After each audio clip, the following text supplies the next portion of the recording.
Jamais, hein. Personne ne me connaît. Eh ben, tu vois, j'essaie de... T'imagines que pour pouvoir, c'est pas des pilotes, hein, pour pouvoir remplir des gros camions, sinon t'as besoin de beaucoup plus de gaz. Et là, tout en dessous, on a une station de gaz en bas, qui demande aussi de fait une protection maximale. Et la protection maximale, ça ne veut pas juste dire la protection technique et matérielle, ça peut aussi dire la protection du site. Et là, vous avez la base aérienne, qui permet justement d'avoir un regard très sécurisant. Vous avez la base aérienne, la seule, de toute la France, où quand les avions vont des crashs, ils vont des accidents, on les amène ici. Par exemple, tout ce que vous avez vu là, les Boeing qui ont crashé au Brésil, machin, tout ça, tout vient ici. Pour être étudié, pour être analysé par les travailleurs de la base aérienne. C'est ici qu'ils font les comptes rendus des événements. Alors, C'est un truc qui appartient à l'armée. Un événement, avoir ce genre d'équipement, c'est aussi ce qui permet à Bonneuil d'être la première ville de France à avoir des balayeuses GNV. On a eu beaucoup d'avance là-dessus, entre autres balayeuses GNV et beaucoup d'autres véhicules qui fonctionnent au GNV. Et donc il y a vraiment une histoire quand même publique, y compris qui vient d'Argon. Enfin, vous êtes à l'origine du sport et puis Et à la fois, ça veut dire en tout cas avait un lien avec une activité militaire et le fait que. La base aérienne n'a rien à voir avec ça. La base aérienne, c'est vraiment encore autre chose.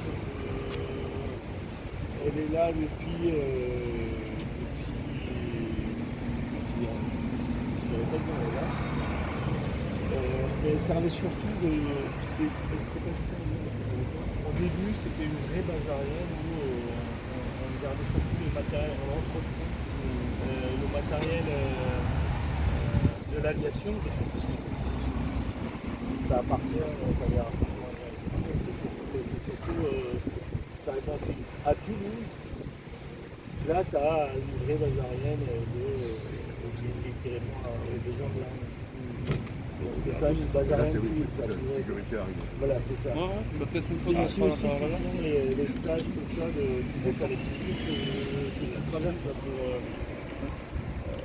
Est-ce qu'on aura la carte avec tous ces. Les portiques de sécurité. C'est ici qu'ils font les gens qui travaillent dans les organisations de sécurité, tout ça, c'est ici qu'ils se forment d'abord.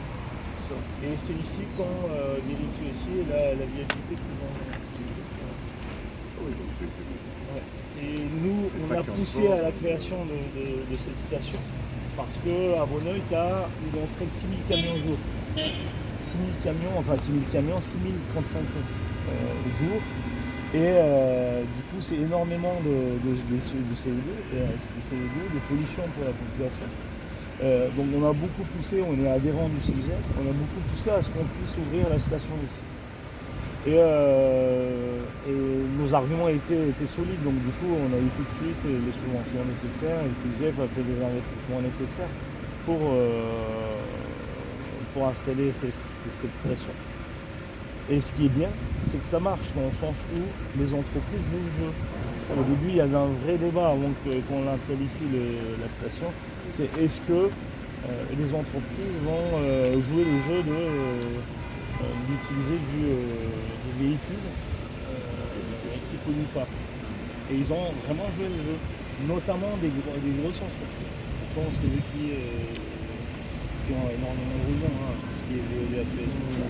Après, ça aide aussi parce que quand on a commencé aussi à mettre dans nos marchés publics des véhicules propres. Du coup, on oblige aussi les collectivités obligent aussi, parce que la plupart des collectivités font ça, les collectivités obligent aussi les grosses entreprises à utiliser. Et ça marche vraiment bien. Là, ils réfléchissaient à en faire une deuxième station dans le pays. D'accord. Ça marche tellement bien. Bon, là, avec la crise, malheureusement, voilà. Après, le gaz n'est pas aussi cher que l'essence non plus. Ça reste c'est à quand même, 85 centimes le litre. ça reste quand même nettement moins cher que l'essence, Deux le tiers gasoil. moins cher. Mais par rapport à ce que c'était, c'est vrai que ça a beaucoup. Mais c'est aussi la démonstration que si en Ile-de-France tu multiplies ce